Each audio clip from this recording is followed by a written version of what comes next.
തൃശൂരിലെ കൊടകര ഗ്രാമത്തിന്റെ പരദേവതാ സ്ഥാനമാണ് പ്രശസ്തമായ പുത്തുക്കാവ് ദേവീക്ഷേത്രം. കൊടുങ്ങല്ലൂരിൽ നിന്ന് കൊടകരയിൽ വന്ന് കുടികൊള്ളുന്ന പരദേവതയ്ക്ക് മകരം 10-ന് താലപ്പൊലി മഹോത്സവമാണ്. പണ്ട് കൊച്ചി രാജാവ് കരമൊഴിവായി കോടശ്ശേരി കർത്താക്കൾക്ക് പതിച്ചു കൊടുത്ത പരദേവതയുടെ ആസ്ഥാനത്ത് മകരമഹോത്സവത്തിനായി 10 മാസത്തിൽ കൊടിയേറുന്നു.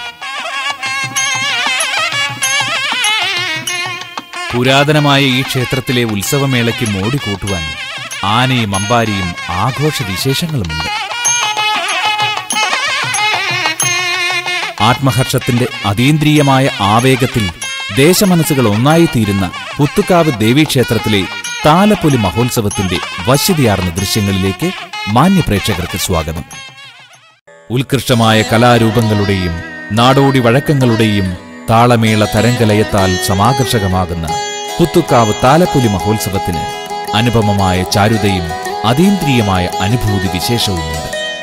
കടന്നുപോയ കാലത്തിന്റെ കാലാഭിരുചിക്കായി കാതോർക്കുന്നവർക്ക് ഇത് ഉള്ളം കുളിർക്കുന്ന ഒരനുഭവമാണ്.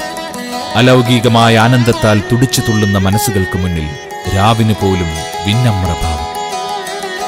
ഇത് പുത്തുക്കാവ് ഉത്സവത്തിന്റെ പരിസമാപ്തിയല്ല.